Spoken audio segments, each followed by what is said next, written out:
நீர்ப்பை வீக்கம், அவங்களுக்கு சுகர் இருக்கா என்னென்னு தெரில. சுகர் இருக்கிறவங்கன்னா ரொம்ப காமன் கண்டிஷன், ஈஸியாக இன்ஃபெக்ஷன் வந்துடும், கிருமி தொற்று வந்துடும். ஏன்னா அவங்க யூரித்ரா ரொம்ப ஷார்ட்டானது. யூரித்ரான்னு அவங்க நீர் அந்த டியூப் இருக்கு இல்லையா, அதனுடைய ஷார்ட்னஸ், அது தோலுக்கும் நீர் பைக்கும் இடைப்பட்ட தூரம் வந்து ரொம்ப குறைவு. அதனால் அந்த பெரினியம், நம்ம மோஷன் போகிற இடம், யூரின் போகிற இடம், அந்த இடங்கள்லாம் நிறைய கிருமிகள் இருக்கும். அது ரொம்ப நல்ல தரவாக சோப் போட்டு ஒவ்வொரு தடவை யூரின் போகும்போதும் சோப் போட்டு தரவாக வாஷ் பண்ணி வைக்கலைன்னா அந்த கிருமிகள் தொற்று வந்து ஈஸியாக அப்படி அந்த நீர் துவாரத்து வழியாக உள்ளே போயிடும். ஏன்னா நீர் அங்கே ஒரு ட்ராக் நிற்கும், அது வழியாக அந்த கிருமி உள்ளே போய் அசெண்டிங் இன்ஃபெக்ஷன் ஆகி பிளாடரில் புண்ணாக்கிடும்.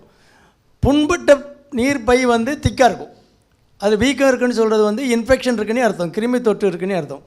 அதில் ஒரு கல்ச்சர் சென்சிட்டிவிட்டி, என்ன கிருமி இருக்குது, எந்த மருந்துக்கு கட்டுப்படும்ங்கிறது பார்க்குறதுக்கு யூரின் கல்ச்சர் சென்சிட்டிவிட்டின்னு சொல்லுவாங்க. அந்த டெஸ்ட் ஒன்று கொடுத்தோன்னா 48 hours கழித்து ரிப்போர்ட் வரும், 2 நாள் கழித்து ரிப்போர்ட் வரும். அப்போ அதில் எந்த கிருமி இருக்குது, எந்த மருந்துக்கு கட்டுப்படும் அப்படிங்கிற ஒரு ரிப்போர்ட் வந்துடும். அப்போ அந்த மருந்தை கரெக்டான நேரத்துக்கு 5 நாள் இல்லைனா 5 நாள் இல்லைனா 7 நாளைக்கு, சில மருந்துகள் ஊசி மூலமாக மட்டும்தான் கொடுத்தா கேட்கும், மற்ற மருந்துகள்லாம் கேட்காது. அந்த மாதிரி கிருமிகள் மோசமான கிருமியாக இருந்தால் கேட்காது, ஊசி மூலமாக தான் கொடுக்க வேண்டியிருக்கும். அதை கரெக்டான டோஸில் கொடுத்தோன்னா அந்த கிருமி தொற்று சரியாயிடும். திரும்ப ப்ரிவெண்ட் பண்ணணும், திரும்ப வந்து அதில் கிருமி தொற்று வராத அளவுக்கு வச்சுக்கணும். சுகர் இருக்கவங்கன்னா சுகரை கண்ட்ரோலில் வச்சுக்கணும். சில மாத்திரைகள் வந்து சுகர் மாத்திரைகள் வந்து யூரின்லேயே நிறைய சுகரை வெளியே தள்ளுற மாதிரி மாத்திரையாக இருக்கும். அப்படி மாத்திரைகள் எடுத்துக்கிட்டு இருந்தாங்கன்னா அதை நிறுத்திட்டு இன்சுலினுக்கு போகணும். அல்லது வேறு மாத்திரைகள், நீரில் வந்து சில மாத்திரைகளுக்கு வந்து யூரினில் எப்போதுமே 4+ தான் இருக்கும். இங்கே 70-80 இருந்தாலும் யூரினில் 4+, 4+ இருக்கும். ஃபுல்லாக யூரினில் சுகராக இருக்கும். அப்படி இருந்தால் அடிக்கடி கிருமி தொற்று வர வாய்ப்பு இருக்குது. அதனால் மருத்துவர்கிட்ட சுகர் உள்ள பேஷண்ட்டுனா அதுக்கு தகுந்த மாதிரி மாத்திரைகள் எதுவும் மாற்றணுமா அப்படிங்கிற ஒரு சஜஷன் மட்டும் கேட்டுக்குங்க. மற்றபடி சுகரை கண்ட்ரோலாக வச்சுக்கிட்டு திரும்ப இன்ஃபெக்ஷன் வராமல் ப்ரிவெண்ட் பண்ணுறதுக்கான மருந்துகளை, அதை தடுப்பு முறைகள் நான் சொன்னபடி அந்த இடத்த நல்லா தரவாக ஒவ்வொரு தடவை யூரின் போகும்போதும் நல்லா தரவாக வாஷ் பண்ணி வச்சுக்கணும். ஒரு ஃப்ரீக்வெண்ட்டாக ஒரு நாளைக்கு 2 தடவை 3 தடவை சோப் போட்டு நல்லா வாஷ் பண்ணி அந்த இடத்த வச்சுக்கிட்டோன்னா அந்த கிருமி தொற்று வராமல் திரும்ப தடுத்துக்கணும். சுகர் கண்ட்ரோல் வேணும், ப்ரிவென்ஷன் வேணும். இப்போ இருக்க இன்ஃபெக்ஷனை ஒழுங்காக ட்ரீட் பண்ணிட்டிங்கன்னா சரியாயிடும்.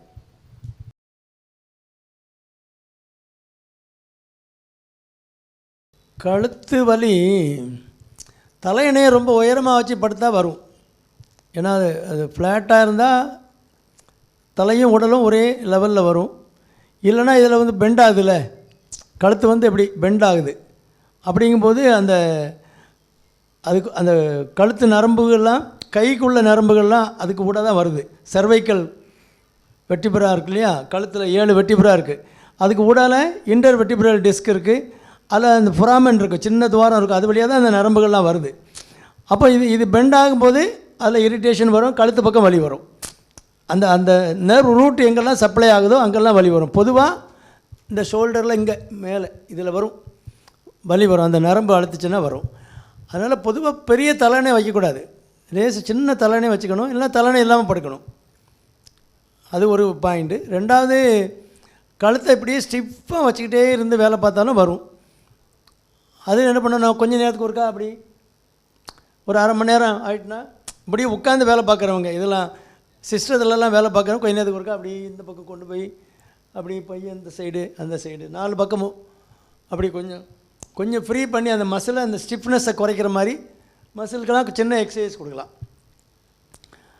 மசிலை ஸ்ட்ரெங்தன் பண்ணணுன்னா கொஞ்சம் ப்ரெஷர் கொடுத்து எக்ஸசைஸ் கொடுக்கலாம். இப்படி கொடுக்கலாம், ஃப்ரண்ட்டுக்கு இப்படி, பேக்குக்கு அப்படி, அந்த மாதிரி எக்ஸசைஸ் இப்படி வச்சுட்டு பேக்கில் நம்ம பின்னால் தள்ளணும், கையை முன்னால் தள்ளணும். அந்த மாதிரி இந்த கழுத்துக்கு சின்ன எக்ஸசைஸ் கொடுக்கலாம். எக்ஸசைஸ்னால் அவ்வளோ எக்ஸசைஸ் போதும். அப்புறம் நல்ல எலும்புக்குள்ள சத்துள்ள காய்கறிகள், பழங்கள், பச்சை காய்கறிகள் லேடிஸ்லாம் நிறைய சேர்க்கணும். ஒரு கருவேப்பிலை, கொத்தமல்லி, புதினா, இதெல்லாம் பச்சை காய்கறி. இதெல்லாம் நீங்கள் டெய்லி சேர்த்துக்கலாம். ஒரு துவையில் வச்சு அரைச்சி வச்சுக்கிட்டிங்கன்னா, அந்த புதினா துவையில் வச்சுக்கிட்டோன்னா அதிலே எல்லாமே வந்துடுது. அயன் வந்துடுது, கால்சியம் வந்துடுது, மெக்னீஷியம் வந்துடுது, எல்லாம் வந்துடுது. அந்த சிக்னிஃபிகன்ஸ் தெரியாமல் நான் புதினாவுக்கு எங்கே போய் கொத்தமல்லிக்கு எல்லாம் மொத்தம் தான் சேர்த்து போட்டு ஒரு வதக்கி ஒரு சட்னி அரைச்சி வச்சிட வேண்டியதானே. அது 2 ஸ்பூன் எடுத்து போட்டிங்கன்னா முடிஞ்சு போச்சு. அயன் வந்துடுது, கால்சியம் வந்துடுது, வேறு ஒன்றும் வேண்டியதில்லை. ஒரு டம்ளர் பால் குடிச்சிங்கன்னா சப்ளிமெண்டேஷன் தேவையில்லை.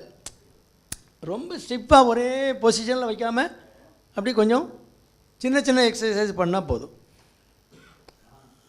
மற்றபடி கழுத்து வலி ரொம்ப வருது, டிஸ்கில் ஏதாவது ப்ராப்ளம் இருக்குது, ரேடியேட்டிங் பெயின் இந்த கைக்கு அப்படியே இங்கே வரைக்கும் வருது கை வலி அப்படின்னா எங்கேயோ இரிட்டேஷன் இருக்குன்னு அர்த்தம் அந்த நரம்பில். அப்படிங்கும்போது எலும்பு டாக்டரையோ ஒரு நியூரோ சர்ஜனையோ பார்த்து அது ஒரு ஸ்கேன் எதுவும் எடுக்க சொல்லுவாங்க. எடுத்து பார்த்து அதுக்கு தகுந்த மாதிரி கரெக்ஷன் பண்ணுற மாதிரி ஏதாவது பண்ணிக்க வேண்டியது. அந்த காலத்தில் தான் ட்ராக்ஷன், கழுத்தை இழுத்து தொங்க போட்டு பண்ணுவாங்க. அது மாடர்ன் ட்ரீட்மெண்ட்டில் அது அக்செப்டட் இல்லை. ரொம்ப வலி இருக்குன்னா ஐஎஃப்டின்னுட்டு இன்டர்ஃபரன்ஷியல் ட்ரீட்மெண்ட் இருக்காது. ஒரு சின்ன ஒரு அல்ட்ராசவுண்டு ஸ்கேன் மாதிரி, அல்ட்ராசவுண்டு மாதிரி ஒரு ப்ரோப் இருக்கும். அதை வச்சு அதில் அப்படி அந்த பெயின் 2-3 நாளைக்கு ஃபிசியோதெரப்பி கொடுத்தாங்கன்னா பெயின் குறைஞ்சிரும். மற்றபடி சின்ன சின்ன வலிகள்லாம் வரும், அதோட சமாளிச்சிக்க வேண்டியதான். லேடிஸுக்கு தான் இல்லை, ஜென்ஸுக்கும் வரும். அந்த வலிங்கிறது கழுத்து இருந்தால் கழுத்து வலி கை வலி வரும், எப்போவாது வரும். அது அப்போ சிம்பிளாக ஒரு ட்ரீட்மெண்ட் எடுத்துக்கணுமே தவிர ரொம்ப பெருசாக போய் அந்த வைத்தியங்கள் பண்ண வேண்டி இருக்காது. ரொம்ப பெரிய வைத்தியம் யாருக்காவது ஒரு சிலருக்கு தான் தேவைப்படும். அதே மாதிரி பேக் பெயின், குறுக்குன்னு இருந்தால் குறுக்கு வலி வரதான் செய்யும். அதனால் அது கொஞ்சம் நல்லா ப்ராப்பராக ரெஸ்ட் எடுத்துக்கணும். லேடிஸுமே நல்லா ப்ராப்பராக ரெஸ்ட் எடுத்துக்கணும். ரொம்ப நல்லா ஃப்ளாட்டாக படிச்சுக்கணும். இப்படி பள்ளமாக இருக்கிற மாதிரி பெட்டிலெலாம் படுக்கக்கூடாது. ஃப்ளாட்டான பெட்டில் படுக்கணும். நல்ல கால்சியம், அயன், கால்சியம், மெக்னீஷியம் இதெல்லாம் அந்த க்ரீன் லீஃபி வெஜிடபிள்ஸ்லேயே இருக்குது எல்லாமே. அது கொஞ்சம் பச்சை காய்கறிகள், கீரை வாரத்தில் 2 நாள் 3 நாளைக்கு. நான் சொன்ன மாதிரி துவையல் அது கீரை தானே, எல்லாமே கீரை தான் நான் சொன்னதெல்லாம். அப்படி கொஞ்சம் வெஜிடபிள்ஸ் கொஞ்சம் கூடுதலாக சேர்த்து பழகிக்கணும். நேச்சுரலாக ஃபுட்டிலே கொஞ்சம் பி காம்ப்ளெக்ஸ் வேணும்னா நீங்கள் நல்லா முளைக்கட்டின பயிர் சிறுபயிர் கொஞ்சம் எடுத்துக்கிட்டால் போதும். டெய்லி சாப்பிட்டா பி காம்ப்ளெக்ஸ் தேவையில்லை. கம்பெனிக்காரங்களுக்கெலாம் காசு கொடுக்க வேண்டாம். மளிகை கடைக்காரன்ற கொடுத்து நம்ம உணவு வாங்கி சாப்பிட்டு உணவுலே சரி பண்ணிக்கலாம். கொஞ்சம் நட்ஸ் எடுத்துக்கணும். கொஞ்சம் நட்ஸுனால் கொல்லாங்கொட்டை பருப்பு, கொஞ்சம் பாதாம். புவர் மேன்ஸ் வால்நட் என்னது, நிலக்கடலை பருப்பு. நிலக்கடலை வறுத்த நிலக்கடலை போகும்போதும் வரும்போதும் அள்ளி வாயில் போட்டு போங்கலாம், உங்களை யாரும் வேண்டாண்ணா. அதில் ப்ரோட்டீன் வந்துடுது, ப்ரோட்டீன் லாஸ் வராது, மசில் வீக்னஸ் வராது. அதனால் கடலையும் இங்கே சாப்பிட்டு பழகுங்க. கடலை எண்ணெயில் கொலஸ்ட்ரால் இருக்குதுன்னு சொல்லி நம்மளை அமெரிக்காக்காரன் ஒரு பொருளை கிளப்பி விட்டான். ஏன் அவனுக்கு கடலை அவன் இங்கேருந்து இம்போர்ட் பண்ணுறான் கடலை, அது சௌரியமாக கிடைக்கணும். நம்மளே எல்லாத்தையும் சாப்பிட்டு விட்டானா அவன் எக்ஸ்போர்ட் பண்ணுறது காஸ்ட்லியாகிருந்துட்டு அப்படி ஒரு கிளப்பி விட்டுட்டான். கடலை ரொம்ப நல்லது. நிலக்கடலை பருப்பு நிறைய போகும்போதும் வரும்போதும் சும்மா ஒரு ஸ்வீட்டை எடுத்து போடுறதுக்கு பதிலாக கடலை பருப்பு அள்ளி போட்டுங்க வயிறு, வறுத்த கடலை. நான் அப்படி தான் சாப்பிட்றேன், அதனால தான் சொல்கிறேன். சுகமாக இருக்கணும்னா கடலை சாப்பிடுங்க, கடலை போடாதீங்க. கடலை சாப்பிடுங்க, அடி வாங்கிடக்கூடாது கடலை போட்டாதீங்க. அதனால் ஆமாம், கடலை சாப்பிடுங்க. நான் சொன்ன மாதிரி கொஞ்சம் நட்ஸ் எடுத்துங்க, பால் எடுத்துங்க. ஒரு டம்ளர் பால் டெய்லி எப்போவாது ஒருக்கா சேர மாதிரி பார்த்துங்க. கொஞ்சம் ஃப்ரூட்ஸ் எடுத்துங்க, வெஜிடபிள்ஸ் எடுத்துங்க. இது டயட்லேயே சரியாயிடும். ப்ராப்பராக ரெஸ்ட் எடுத்துங்க. ஒரு 7 மணி நேரம் நல்லா தூங்குற மாதிரி. லேடிஸ் பார்த்துங்க 12 மணிக்கே படுக்கிறது, காலைல 5 மணிக்கு வந்து வேலை பார்த்துக்கிட்டு இருக்குது. அப்புறம் எனக்கு குறுக்கு வலிக்கு, அங்கே வலிக்கு, இங்கே வலிக்கு. யார் என்ன பண்ணுவோம்? ஸ்கூலுக்கு போயிட்டு வந்தவொடனே பிள்ளைகளே சொல்லுது எனக்கு குறுக்கு வலிக்கு நின்று மிதி அப்படின்ட்டு. போட்டு மிதிக்க வேண்டியது 4 மிதி சொன்னதை சாப்பிட மாட்டேங்கி. சரியான உணவு கொடுத்தா அது வேண்டாம் இது வேண்டாம் இப்படி தள்ளி வச்சிருது. அதனால் எல்லா உணவுகளையுமே அந்தந்த உணவுகள் உடம்புல சேர்ந்தால் தான் எல்லா சிஸ்டமும் நல்லாயிருக்கும். அந்த ஒவ்வொரு சிஸ்டத்துக்கும் ஒவ்வொரு உணவு தேவைப்படுது. அதுக்கு தகுந்த மாதிரி எல்லாம் நீங்கள் பெருசாக ஒன்றும் எங்கேயும் போக வேண்டிய அவசியம் கிடையாது. நம்ம தாத்தா பாட்டி சாப்பிட்ட உணவு என்னன்னுட்டு தாத்தாவிட்ட கேட்க முடியாது. இப்போது நம்ம அவங்களோட பழகினவங்கள்ட்ட கேளுங்க, அதை குறித்து வச்சிங்க போதும். பெரிய மருத்துவ குறிப்பெல்லாம் வேண்டாம். எல்லாம் பாரம்பரிய உணவெல்லாம் விட்டுப்பட்டு இப்போ கண்டதெல்லாம் தின்னுபிட்டு ஐயோ அங்கே வலிக்கு இங்கே வலிக்கு என்ன செய்கிறது? நீங்கள் ப்ராப்பராக அந்த வைட்டமின் மினரல்ஸ் எல்லாம் கொஞ்சம் மூலம் தான் கிடைக்கணும். ஆனால் அது கிடைக்கிறதே இல்லை. அப்புறம் என்ன பண்ணோம்? தசை பிடிப்பு, அங்கே பிடிப்பு, இங்கே பிடிப்பு, அதெல்லாம் நீங்கள் அந்த பழக்கப்படுத்துங்க. காய்கறி பழங்களை அதிகப்படுத்துங்க. சின்ன சின்ன எக்ஸசைஸ் நான் சொன்ன மாதிரி இருந்தாலே போதும்.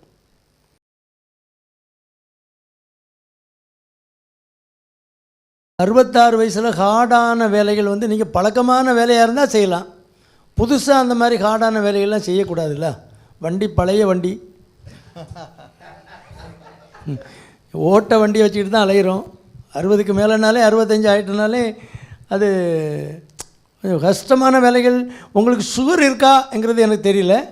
சுகர் இருந்தால் அதனாலேயே ஷோல்டரில் பெயின் வரும். பெரிய ஆர்த்ரைட்டிஸ் ஷோல்டருங்கிறது டயபெட்டிஸ்னால் உள்ள ஒரு காம்ப்ளிகேஷன்.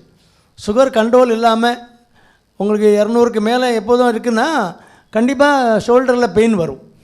அது சின்ன சின்ன எக்ஸசைஸ்கள் பண்ணிக்கிட்டு சுகரை நல்லா கண்ட்ரோல் பண்ணிக்கிட்டு கொஞ்சம் நடந்தீங்கன்னா கதை நடக்கணும்.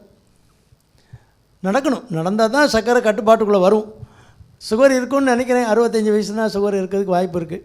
சுகர் இருந்தாலே ஷோல்டரில் பெயின் வரும். நீங்கள் கஷ்டமான வேலை பார்க்குறதுனால தான் இல்லை, அந்த சுகரை நல்லா கண்ட்ரோல் பண்ணி இருந்தால் கொஞ்ச நாளைக்கு அந்த வலி இருக்கும். பிறகு கொஞ்ச நாள் ஆட்டோமேட்டிக்காக மாறிடும். பிறகு இது விட்டுட்டு பிறகு அடுத்த ஷோல்டரில் வலி வரலாம்.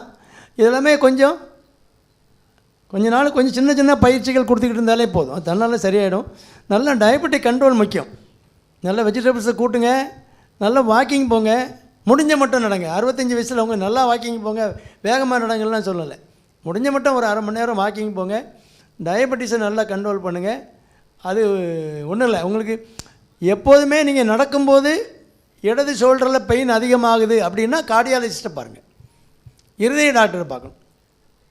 நடக்கும்போது உங்களுக்கு செஸ்ட்டில் உள்ள பெயின் இங்கே ரெஃபர் ஆகும், இருதயத்தில் உள்ள வலி இங்கே கையில் வரும். நடக்கும்போது வருது, உட்காந்துருந்தால் ஒன்றுமே இல்லை அப்படின்னா அது கார்டியாக் இருதய பெயினாக இருக்கலாம். அது ஒரு ரேர் பாசிபிலிட்டி. இருந்தாலும் டயபெட்டிஸை கண்ட்ரோல் பண்ணுங்கள். நீங்கள் 65 வயசுங்கனால சுகர் இருந்தால் டயபெட்டிக் ஒரு கார்டியாலஜிஸ்ட்டை இருதய டாக்டரையோ ஒரு எம்டி டாக்டரையோ கன்சல்ட் பண்ணிவிட்டு நல்லா வாக்கிங் போங்க.